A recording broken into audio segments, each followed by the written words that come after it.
নমস্কার। আজকে আমি অ্যাডাল্ট ভ্যাকসিনেশন নিয়ে একটু বলবো। অ্যাডাল্ট ভ্যাকসিনেশনের মধ্যে প্রথমেই আসে হচ্ছে, আমি শিডিউলটা দেখি। ভারতবর্ষে সমস্ত অ্যাডাল্টসের জন্যে ভ্যাকসিনেশন শিডিউল এরকমভাবে বানানো আছে। প্রথমেই আসে নিউমোনিয়া। তার দুটো ভ্যারাইটি আছে। একটা হচ্ছে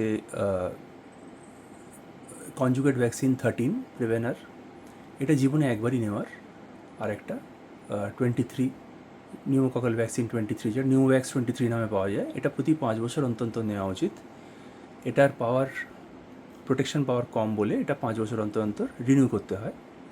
13টা জীবনে একবারই নেওয়া, দুটোই নেওয়া উচিত। ইনফ্লুয়েঞ্জা ভ্যাকসিন প্রত্যেক বছর শীত যখন আসে, অর্থাৎ সেপ্টেম্বর মাসের ফার্স্ট উইক নাগাদ প্রত্যেক বছর প্রত্যেকের নেওয়া উচিত। অ্যারাউন্ড জুলাই এটা অ্যাভেলেবেল হয় ওয়ার্ল্ড ওয়াইড। ইন্ডিয়াতে আসে মোটামুটি অগস্টের লাস্টে। এমএমআর ভ্যাকসিন যারা ছোটোবেলায় নিয়েছেন তাদের নেওয়ার প্রয়োজন নেই, যদি না নিয়ে থাকেন তাহলে নিতে পারেন। Mumps, measles, rubella, MMR. DPT, এটা ডিপথেরিয়া পারটুসিস টিটানাস, এটাও ছোটোবেলায় আমরা সবাই প্রায় নিয়েছি। যদি না নিয়ে থাকেন তাহলে তার ভ্যাকসিন আলাদা আছে। যারা নিয়েছেন, প্রত্যেকেই প্রায় নিয়েছেন, তাদের জন্যে বলা হয় টিডি ভ্যাকসিন, যেটা টিটানাস আর ডিপথেরিয়া, এই ভ্যাকসিনটা প্রতি 10 বছর অন্তর অন্তর নিয়ে চলতে।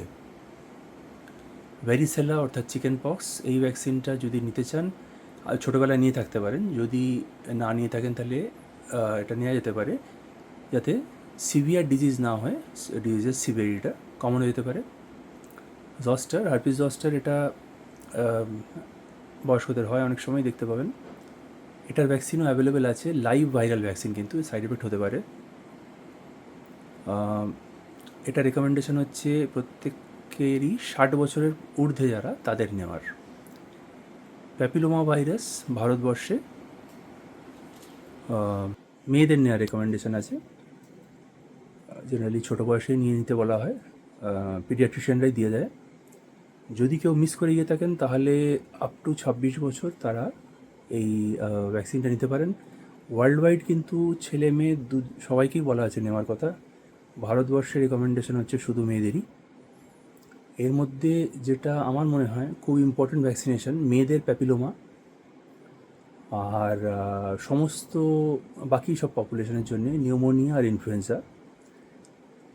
ভ্যাকসিন সম্পর্কে অনেকের ভয় আছে কোভিড ভ্যাকসিনের পরে, কিন্তু নিউমোনিয়া আর ইনফ্লুয়েঞ্জা ভ্যাকসিনগুলো হচ্ছে কিল্ড ভ্যাকসিন, যাদের সাইড এফেক্ট হওয়ার সম্ভাবনা প্রায় নেই বললেই চলে, এক্সেপ্ট অ্যালার্জি আর লোকাল ব্যথা ট্যাথা এইসব আর কি। তো নিউমোনিয়া আর ইনফ্লুয়েঞ্জা ভ্যাকসিনটা প্রত্যেকেরই নিয়ে নেওয়া উচিত। যদি কারুর মনে হয় যে আমি খুবই বেশি সর্দি কাশিতে ভুগি, বা পা কাটা টাটা এইসব ইনসিডেন্টস, বাড়িতে পোষা কুকুর ইত্যাদি আছে, তাহলে তারা টিডি ভ্যাকসিনটাও 10 বছর অন্তর অন্তর নিতে পারেন। আর মেয়েদের সবার প্যাপিলোমা ভাইরাস ভ্যাকসিনটা নিয়ে নেওয়া উচিত, এটা 26 বছর অবধি নেওয়া যেতে পারে। ধন্যবাদ, নমস্কার, আবার দেখা হবে পরে।